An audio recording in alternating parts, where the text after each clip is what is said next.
চৰকাৰী কোনো আঁচনিয়ে ঢুকি নোপোৱা লখিমপুৰৰ এটি দৰিদ্ৰ পৰিয়াল। লখিমপুৰৰ ১ নং কুহিমাৰী গাঁৱৰ নিবাসী বিষ্ণু দাস তথা তেখেতৰ পৰিয়ালটো কেনেদৰে চলিছে, কি কৰি জীয়াই আছে তাক লৈ আমাৰ জনপ্ৰতিনিধি কিমান দায়িত্বশীল এই ছবিয়ে প্ৰমাণ কৰিছে। বিভিন্ন ধৰণৰ আঁচনি চৰকাৰে মুকলি কৰিছে যদিও আজিলৈকে কোনো আঁচনিয়ে ঢুকি পোৱা নাই এই পৰিয়ালটো।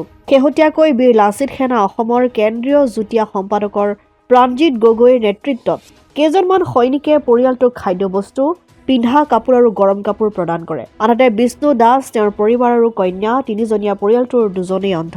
7 বছৰীয়া কন্যা পৰিস্মিতা দাস আৰু পিতৃ বিষ্ণু দাসৰ চকুৰ চিকিৎসাৰ বাবেও প্ৰয়োজন হ'ব বহু টকা।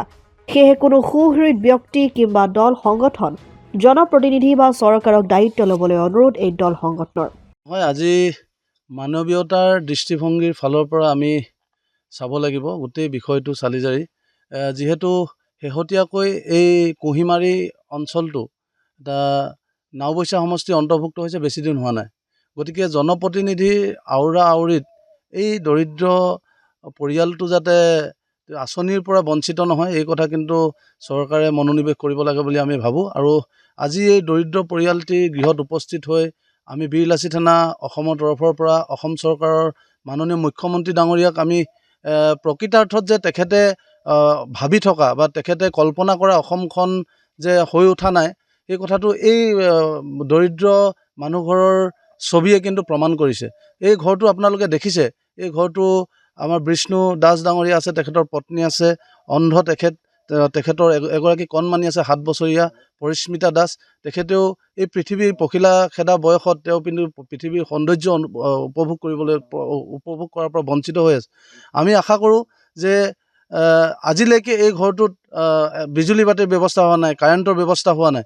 গতিকে কেনেধৰণৰ এটা পৰিৱেশত আজি অসমৰ ৰাইজে বাস কৰিছে, এই দৃশ্যটো কিন্তু অসম চৰকাৰে চোৱা উচিত বুলি মই ভাবোঁ। আৰু মুখ্যমন্ত্ৰী ডাঙৰীয়াক আমি অনুৰোধ জনাইছোঁ যে মানৱীয়তাৰ দৃষ্টিভংগীৰ ফালৰ পৰা চাই যে এইটো নাওবৈচা সমষ্টি বা লখিমপুৰ সমষ্টি বুলি নাভাবি এজন অসমীয়া খিলঞ্জীয়া মানুহৰ দুৰ্দশাৰ কথা অনুভৱ কৰি এই ছোৱালীজনীক যদি পাৰে তেওঁৰ চকুৰ অপাৰেশ্যন কৰি উন্নত চিকিৎসাৰ ব্যৱস্থা কৰি তাই যাতে পৃথিৱীখনৰ ৰঙীন সৌন্দৰ্য যাতে উপভোগ কৰিব পাৰে, তেনে এক ব্যৱস্থা কৰিব লাগে।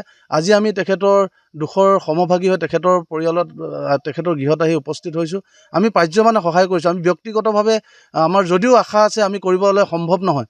গতিকে আমি আশা কৰিছোঁ চৰকাৰৰ এটা বিভাগ আছে, বিয়াগম বিভাগ আছে, আপোনাৰ কাৰেণ্টৰ যি বিদ্যুৎ বিভাগ আছে, প্ৰশান্ত ফুকন ডাঙৰীয়াই যাতে এই গৃহটোক যাতে কাৰেণ্টৰ যোগান ধৰে, এটা মহানুভৱতাৰ পৰিচয় দাঙি ধৰে। আৰু অসমৰ মুখ্যমন্ত্ৰীগৰাকীয়ে যাতে এই কণমানিজনীৰ চকু চিকিৎসা কৰি তাই যাতে পৃথিৱীৰ ৰঙীন সৌন্দৰ্য উপভোগ কৰিব পাৰে, তেনেকুৱা এটা ব্যৱস্থা কৰি দিয়ে তেওঁ যাতে এক পৰম উপকাৰ সাধন কৰিব বুলি আমি আশা কৰিছোঁ। আজিৰ তাৰিখত আমি বোকা ছটিওৱা ৰাজনীতিৰ পৰা সকলো বিৰত থাকি এনেধৰণৰ এই দৰিদ্ৰ পৰিয়ালৰ হৈ যাতে সকলোৱে সহায়ৰ হাত আগবঢ়াওক। মানুহে মানুহৰ বাবে, ভূপেন হাজৰিকা কৈ যোৱাৰ দৰে, মানুহে মানুহৰ বাবে এই যাতে আপ্ত বাক্যশাৰী যাতে প্ৰকৃতাৰ্থত প্ৰয়োগ কৰি আমি যাতে প্ৰকৃত মানৱতাৰ মহানুভৱতা যাতে আমি প্ৰদৰ্শন কৰোঁ, তাৰ বাবে আমি সকলো পক্ষকে আহ্বান জনাইছোঁ। আহক আমি সকলোৱে মিলি এই পৰিয়ালটি, এই কণমানিজনীক আমি প্ৰকৃতাৰ্থত জীৱন যুদ্ধত যাতে আগবাঢ়ি যাব পৰা, এই পৃথিৱীৰ সৌন্দৰ্য উপভোগ কৰিব পৰা এক ব্যৱস্থা কৰি দিওঁ। তাকে আমি অসমবাসী ৰাইজ, চৰকাৰ তথা সকলো ব্যক্তিলৈ আমি আহ্বান জনাইছোঁ। চৰকাৰৰ ফালৰ পৰা বৰ্তমান মই এতিয়া আজি ইমান বছৰ হ'ল মই একো সুবিধা পোৱা নাই যদিও কালি পৰহিৰ ভিতৰত মোৰ ঘৰটি আহিছে বুলি কোৱা শুনিছোঁ। সেইটো এটা প্ৰথম। তাৰপৰা ছেকেণ্ডতে মোৰ ভাগিন বিমলা প্ৰসাদ দাসে নিউজটো আনি মোক ক'লে যে মামা নিউজটো উঠাব লাগিব। নিউজত উঠাত 3 দিনৰ পাছত এজন দুজনকৈ আৰু মোৰ ওচৰতে বহুজন আমাৰ জনসাধাৰণ আহি মোৰ পিন্ধা কাপোৰ নাছিল, তাক সহায় কৰিছে। মোৰ গাত জাপি লোৱা কাপোৰ নাছিল, তাক সহায় কৰিছে। এনেকৈ ধৰক দুপদ এপদ সহায় মই আজিলৈকে ধৰি পাই আছোঁ। আৰু মোৰ বিশেষ অসুবিধা, এই কণমানিজনী মোৰ চকুকেইটা যদি সম্পূৰ্ণ মোৰ দায়িত্ব মই কোনোবা ব্যক্তিয়ে ল'ব পাৰে বা জনসাধাৰণক মই সকলোকে জনাইছোঁ, কণমানিজনী মোক মানে ধৰক মই চকুযোৰ ভাল কৰিব পাৰিলে মই অশেষ ধন্যবাদ। আৰু মোৰ নিজৰটো বাৰু বাদেই দিলোঁ, মই এনেকৈয়ে জীৱনটো মোৰ আধা গুচিয়ে গ'ল। বিশেষ আৰু বিজুলী বাতি আৰু এই কণমানিজনী হাতত ল'লে মই অতি সুখী হ'ম আৰু মই একে কৈ সামৰণি কৰিছোঁ। লখিমপুৰৰ পৰা ৰাহানুদ্দিন আহমেদৰ ৰিপৰ্ট, অসম আদিত্য। NKS হুণ্ডাইলৈ স্বাগতম। নৰ্থ ইষ্টৰ প্ৰথম GDSI 2.0 ফিচাৰ্ছ ডিলাৰ হৈছে NKS হুণ্ডাই।